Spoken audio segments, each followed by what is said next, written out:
He's been a very like I said, like a pillar in my life. He's the one that took me to play basketball in college. He's the one that showed me a Right. lot. So now we're coming back together to help out this community, and I'm so excited because I feel that for me, basketball is life, and basketball is one of the only sports. All you need is a basketball. I know. You and I have talked about it many times because I'm a hoops junkie myself, and it's great to see things like that, especially for our youth, Yes. just to, enjoy himself. It's great exercise for him, but, it also teaches teamwork, team building, and so many things that are important, so many counterattacks to this bullying Oh garbage yes, here, and I'd also like to thank you for what you did. The Golden Gloves tournament was Oh, awesome in yeah. January. Yes, it was awesome. We let all kids in for free with if they wore their school shirt, to show unity against bullying. So it went great. We passed out some stuff from Nike. We had a lot of gift stuff. We even gave away a miniature motorcycle. The kids Right. were ecstatic. So they can't wait till next year. So we're gonna make it Awesome even. It's gonna stuff. be a little bit more fun next year. Absolutely. Now that it was important to us, Sarge, we challenge ourselves every day. After a presentation, we kind of reflect on what went well, what could have gone better. Of course. We read a lot, we see a lot of documentaries, and everything is strategic that we do. I like the word that Sal used earlier. It's a movement, and it's a call to action. We're not enough Right. for the community, Right. let alone for the United States, let alone for the world. Sure. It's a call to action that does require all of us to come together and help one another. And what we learned is we're wanting to also teach the child how to channel their pain and or their anger in a positive avenue. Be basketball, be boxing, be skating, be dancing, be whatever. Sure. Teaching them, don't let it just linger in your head because it's like a movie. It's going to continue to, just Right. play over and over, and that's not good. That's not Exactly. good. Get out. Let's get those thoughts out of there, and let's get you physical and get you doing something. So Right, and let's throw out, I don't know if throwing out a challenge is appropriate here, but Veronica, we've talked about this before, and you had a very tragic, life-changing event happen with your son, yes, sir. and you you have honored his memory. You're continuing to do so, and you're getting. I personally can tell from knowing you, stronger and stronger and stronger, and dare I say, smarter and smarter and smarter. You're learning more things. You're Yeah. bringing more to the table. Yes. And you brought up a great point about the two of you aren't enough. Right. I mean, you're great, but you aren't enough. That's simple math. How can parents that have identified this in their life, how can they take part in addition to helping their own child out? Well, that's a good question. Like we spoke earlier on David's Law. David's Law is here to help you. You'll have if your son, daughter come to your house and you say, "Mom, Dad, I'm being bullied. I'm being harassed with the phone." They got 2 days, I believe, 2 days to make to file Report. to make a report. Mhm. And in those 2 days, they have to take action. And from that, whether school policy, but in David's Law, you have a chance to get a protective order from that person who's bullying you. Okay. So there is some empowerment for the parents and for the kids. It's not more just you're gonna stay after school and or whatever. A pinky promise. You shake your hands. You're not gonna bully him no more. Sure, yeah, that's not gonna happen no more. Right. They're taking legal action, and I always tell kids, and I don't try to scare them. I go, this is just one of many coming your way, but that's okay though. The way this will not affect you is if you live the right way. Mm-hmm. I mean, if you're friends, if you listen to your teacher, there's nothing wrong with listening to adults. They've been Right. there, done that. They don't want you to make the same mistakes they did. That's all it is. This whole thing of I'm anti-authority. I'm a rebel. I say it's a what is it? What is it? A rebel without a cause? Rebel without a No, cause, I say brother. it's a rebel without a clue. Yes. Yes, because Yes. we don't live in this world alone. I wasn't born like in the old Twilight Zone. I forgot who it was, where he was the only man in the world. Right. We're here with people. We have to learn to live with people. Right. Exactly. What we also tell the parents is keep an eye on your child Mm-hmm. and behavioral changes. Okay. We like to keep our advice very simple. Right. And what I mean about behavioral changes, Sarge, and I speak from my own mistakes. When my son started wearing dark colors, when my son grew his hair out to cover his eyes, when my son started self-medicating, I assumed that he was just being a kid. Right. I assumed. I did ask him, are you okay? He said, Sure. yeah. And I said, okay. He said he's okay.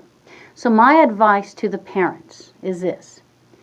If you start seeing behavior changes in your child, if your child is always happy, smiling, giving you that eye contact, all of a sudden starts to withdraw, Right. all of a sudden starts to wear really dark colors. And I'm not saying, because I love dark colors, said everybody Sure. who wears dark colors, I'm saying a behavioral change. Right. Look You- for the patterns, other Uh-huh. patterns that might be associated. And who better than you, the parent?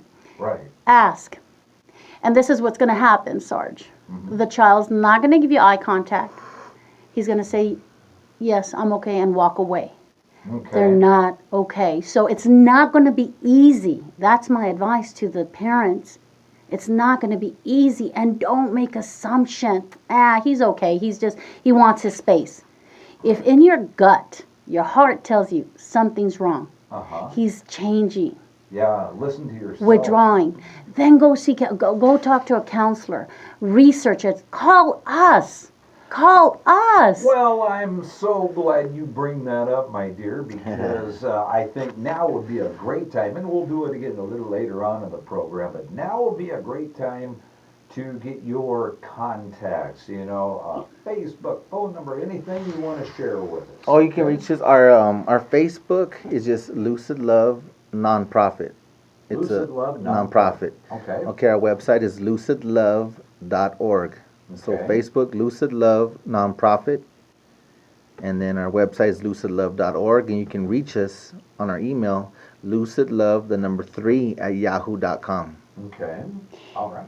Now for Facebook, it's a page. So sometimes when you just look up Lucid Love, it's going to bring up a personal page. You scroll to the top to get to the pages, or like Sal said, if you just want to look up Lucid Love Nonprofit, then it will take you there. You can reach us, like he said, via our website, via our email, via our Facebook. You could contact us as well. Our numbers are also posted on our website. Okay. We are not certified counselors yet. Right. Yet. And we There's a underline big yet. Well, that brings up an important point because, I want to bring the contact information up because not only was I thinking about, specifically with parents, since we have a primarily adult audience, of, identifying any potential Right. behavior for your child, but also the fact if they want to be proactive, not only for their child, but with what you both have gone through, if there's a way that they can help take it out into the community a little bit more. Maybe take part in your events. Maybe, I don't know, spreading the word at one of their school meetings or something like that too. Right, we welcome it and contact us. Today, and I was mentioning we're not certified counselors yet, but we are parents. We were a mom. We experienced a lot, so we could definitely connect with you as parents. Which I'm going to now bleed into, what's coming up ahead. Okay. We are so passionate about this, Sarge. The letters that we receive from the children, the thank you letters, they're heartwarming, but they're also tender and they touch us. There's letters that I have one that I remember reading telling me just a week ago I was contemplating ending my life because of bullying. After seeing your presentation, I realized, and Sebastian taught me, that I'm worth living. Right. I am worth living. And oh my gosh, you're just like, this is so real. It's happening right here in our community.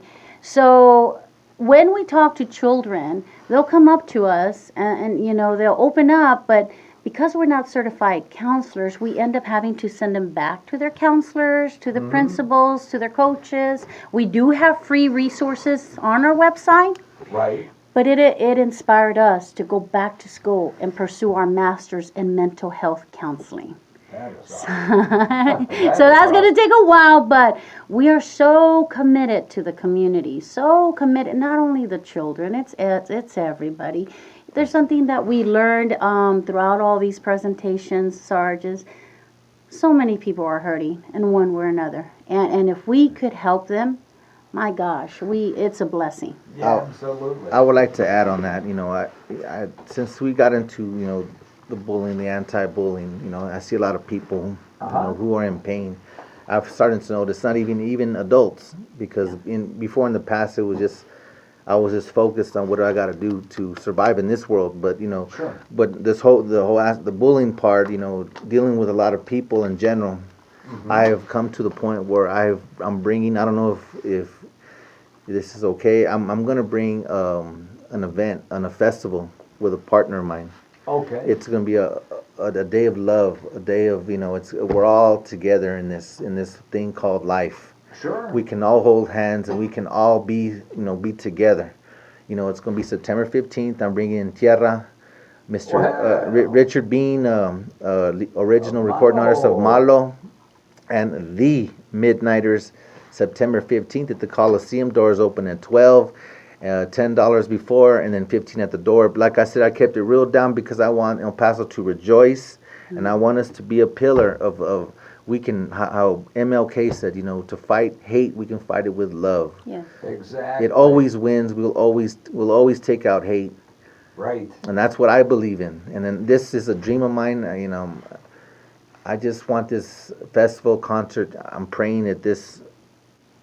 It means so much to me, Sarge. Well, it means so much to me. Tell you what, we've got things in motion. We got work things, with yeah. You guys Yes. on that, and we're going to be talking about that a lot because I'd love to see it too. I'd love to see a big successful event like that. Maybe spawn many, many more. But you know what both of you were talking about here.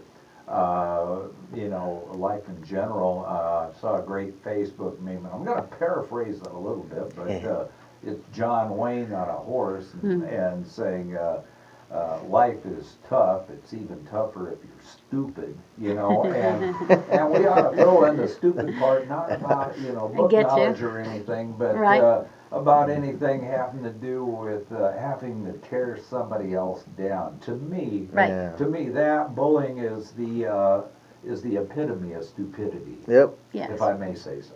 Yes. Yeah, that's what bullying is, to make someone else feel bad so you can make yourself feel better. Mm-hmm. That's, you know, that's just. And you know, it goes back to Sarge, the way we see it, the majority of those individuals inflicting the pain, they too are hurting. They too have been told, you're not worthy, you're stupid, you're dumb, you're, you know, all those mean things growing up. Right. That's the environment for some. I'm not saying for all. Sure. And they don't know any better, so it's a defense mechanism.